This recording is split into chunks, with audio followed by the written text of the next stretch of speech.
You have offended, this podcast, and you have offended. the entire movie making community.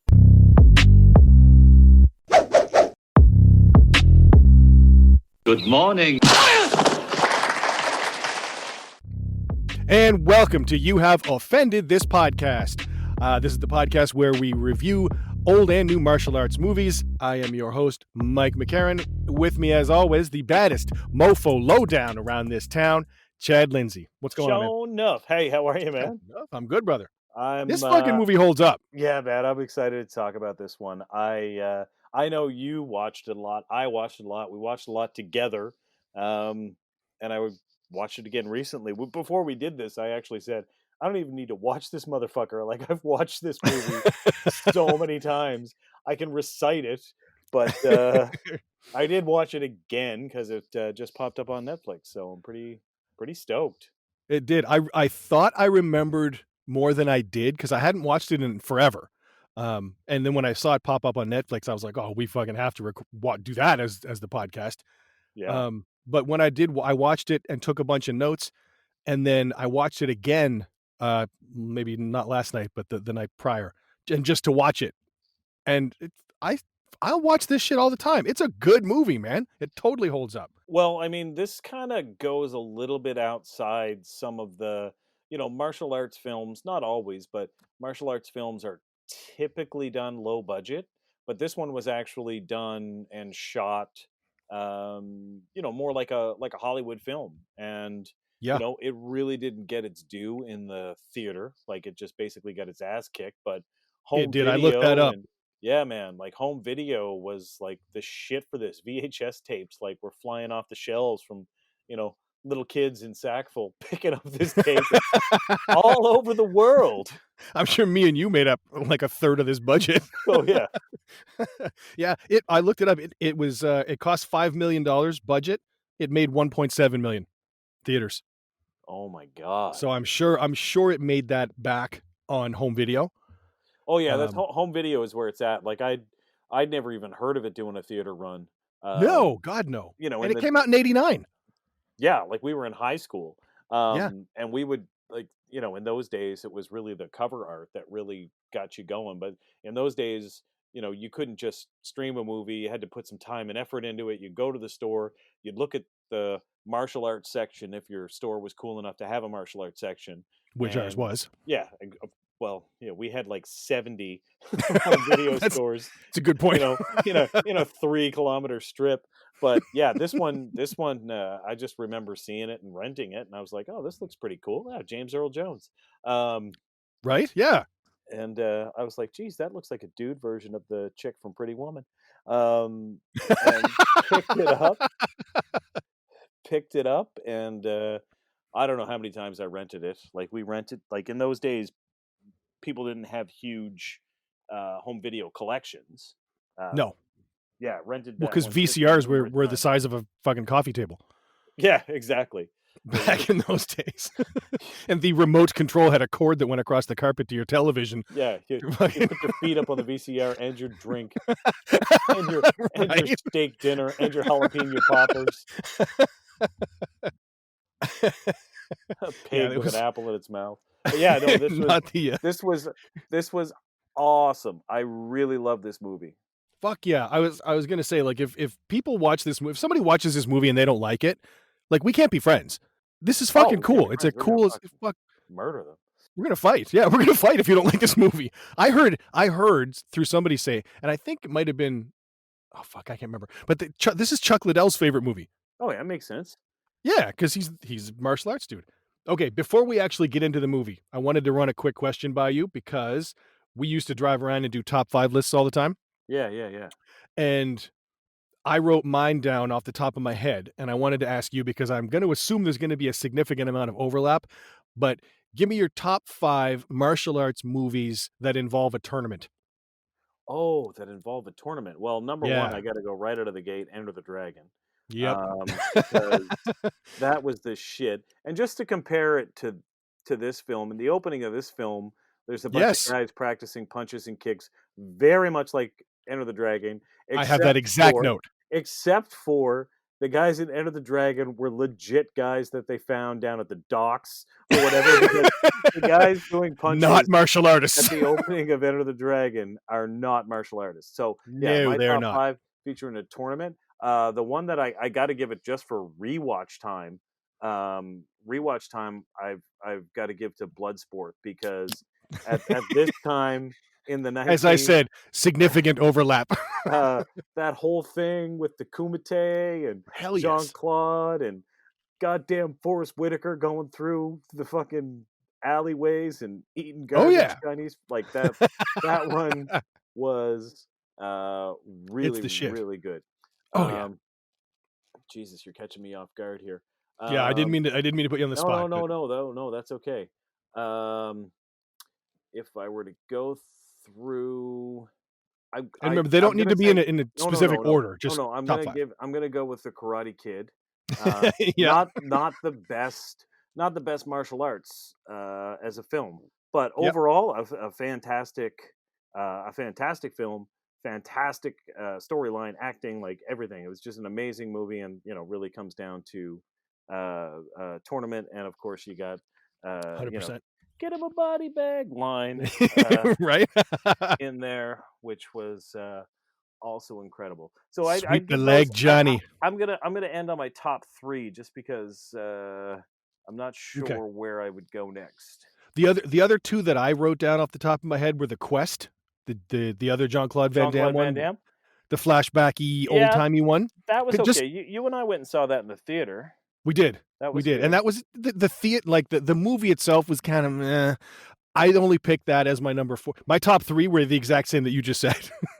Yeah, the And thing with Enter Bloodsport and Karate Kid were my top 3. The Quest is just it ended so suddenly that just flashes to Jean-Claude Van Damme with a bunch of old makeup on, and he's like, "So I won the tournament, and then I got the kids off the streets," and it's And like, that's that. "Oh, and that is the end of this tale." Smash cut credits. Like, Yeah. it's not a good movie. The only reason I put it in was because I liked the styles that they put in the tournament. And again, I'm remembering 20 years ago. Like, I watched them all. Like, I watched Blood Fist. I watched American Kickboxer 1. I don't know why there was a fucking 1. Like, It's like Leonard Part 6. yeah, like it legit said American Kickboxer 1. And I was like, who puts a 1? Like, that's you're pretty optimistic about your success at the box office. About your financial success of the movie. But I really think that those 3 dominate, and then of course, Yes. you can add this one for 4, and then I added best of the best for 5. Yeah, yeah. The other ones, when I looked them up, there was a couple other ones that I thought would be like, they're okay. Like, remember Mortal Kombat?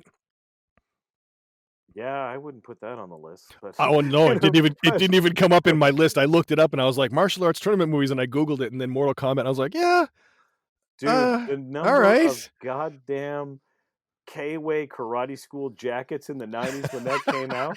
Like, I saw it in the theater, right? With a couple of guys from my dojo, and Yep. there was like 19 dojos there, all wearing their goddamn karate school jackets. And then The K-Way ones that folded up into the pouch and the fanny pack. Yeah, and that goddamn movie, like it didn't care if you were Taekwondo or Kung Fu or karate. It didn't care. The only thing that mattered was the raging kick-ass rave soundtrack that everybody fell in love with, right? It's like, oh yeah, Kombat. Every tournament you went to, somebody was doing some sort of kata to that song. Like, or those weapons katas where they'd spin the swords and the bow staffs. Oh yeah. Oh yeah, that was goddamn intense. Get over here. That was intense, man. Oh fuck yeah. The music made that whole movie, because the martial arts in it, if I remember again right, were not spectacular. They weren't great. No, well, the acting was not great. There's that. You know what's fucked? Well, we'll have to do an episode on it, but you know what's fucked is, like, we're watching it and all of a sudden it's like, oh look, it's Raiden, and he's like, hey guys, it's me, Raiden. I was like, is that Christopher Lambert there? Like, hello guys, it's me, Raiden. Hey, he has that weird Christopher Lambert accent that's not from anywhere in particular. You got a funny accent, Nash. Where you from? Lots of different places. It's like, okay. All right, so sort of French, but not French, but whatever. Yeah, I watched all the martial arts movies I can get my hands on. And I do remember Yep. going to theater with that. I do remember every goddamn karate school dojo, On Earth. everybody just like packing the theater. And yeah, it was a good time. Good time. It's so like your name off those three, but I mean, if you even go down to like a tournament, it wasn't even a tournament movie, but there's a tournament that plays in it. Is that goddamn one Iron and Silk, the Oh, yeah, Wushu, yeah, yeah. I the enjoyed Wushu that film? movie. That was really well done. Like just a That was dope small as shit. budget. Yeah. Like anyway, let's Very let's get martial to arts one. movie. Yeah, very much so. Martial artists movie. Okay, so for this movie, starts off 1989. Like you said, the beginning, very Enter the Dragon, with the Taekwondo dudes doing their thing. And after the field of the Taekwondo guys doing their thing, they smash cut to the automobile factory where Eric Roberts is welding a car door or something. And he has what I can only describe as glorious hockey hair. That's amazing. That shit is flowing. In this movie, he is 33 years old. As a person, not as the character, but Eric Roberts is 33 in this movie. As he's leaving work, he bumps into Mr. Blue from Reservoir Dogs. Yeah, Eddie Bunker. Yeah. Eddie Bunker, kind of awesome to see him in here. And he then he asks to go out, but he has to go see his son. And he goes to see his son, who is learning how to ride a bike. Now, as I watched the film, I was going back to watch it again. I was like, Walter, the son, looks real old to be learning how to ride a bike. And he's letting him go. And Walter's like, I'm doing it, Dad. I'm doing it. He's like, yeah, you are. You're awesome. Yay. And I was like, he should know how to ride a bike by now. And when I looked it up, he's playing in the movie. He's 5. Because Eric Roberts, like, he's 5. My son's 5 and he's awesome. He's 11. Yes. At the time of filming of this movie. And I remember thinking, he looks like 10 because I have a 10-year-old. And I was like, he looks like around the same age as my kid. He should be. And he's 11. So he's playing 5. Anyway. Well, he later gets hit by a car. So Walter's not really, on the ball. On the ball, I mean. He's not an intelligent child. He is riding his 5. bike. He was riding his bike. This whole thing is a catalyst for later. I'm cutting you off. I'm sorry. I'm going later in the movie, but the irony is that Eric Roberts teaches Walter how to ride a bike and then fucking leaves. And while he's at his U.S. karate team tournament, Walter was riding his bike in the street and gets hit by a fucking car. So because he's left alone with his grandma, who's clearly not doing anything. Brady was a bit of a better father. He would have been there. I'm kidding. But anyway, that's hilarious. Okay, smash cut. They go to Philip Rhee, who is Tommy Lee, teaching his Taekwondo class, and he gets a letter. Now, I don't know if you picked up on this, but everybody, Alex and Tommy and the other members of the team, they all get a letter inviting them to try out for the U.S. national karate team. Now, Tommy's letter, did you notice this? The word congratulations, you have been invited. The word congratulations in Tommy's letter is spelled wrong. Did you note that? I did not notice that. CONGRAD. Congratulations. Nice. Trying out for the U.S. national karate team. And we will get to why we say it like that in a little bit. But, okay, it's the U.S. national karate team, and this is what we have bitched about since day one of watching this movie. They're doing Taekwondo. Yeah. They're not fucking doing karate. Now, I know that's probably a little bit of inside baseball, but... I don't even think it is. Like, I think it's pretty immediate that you realize that this is Taekwondo. Like, anybody who's ever studied any martial art knows. But I think you can kind of overlook it. I think they do a lot of this film. I think that because this film has a larger budget, that some arsehole producer was just like, like I could see it. Like this, Philip. They're not gonna know. They're not gonna know. Just make it karate. Well, it's not karate. It's karate, right? It's Taekwondo. It's Korean. It's karate. What's that chop socky shit you do? Yeah. It's karate, right? All right. I don't know that for sure, but I'm sure that it was something along those lines to make it more accessible. To that would not surprise me at all. Yeah, I'm sure it was something like that. I would assume that it was written as a Taekwondo film, and they were like, "No, make it karate." Everyone knows that. Yeah. Well, Philip Rhee produced the film, like he created the movie, basically. Yes. So I'm 100% sure he wanted it to be like the U.S. national Taekwondo team, and like you just said, I'm 100. I would bet all the money I will ever make in my life that some shithead producer was like, nobody's going to know what Taekwondo is, boy. What's that shit? Karate? Wait, that's karate, right? Let's call it karate. It's the U.S. national karate team, right? Just do whatever you do. Nobody's going to know. Like, Yeah. somebody did that 100%. Hey, and thank you for listening to this teaser episode of the podcast. Full episodes can be found at patreon.com/youhaveoffendedthispodcast. We do at least 4 episodes a month.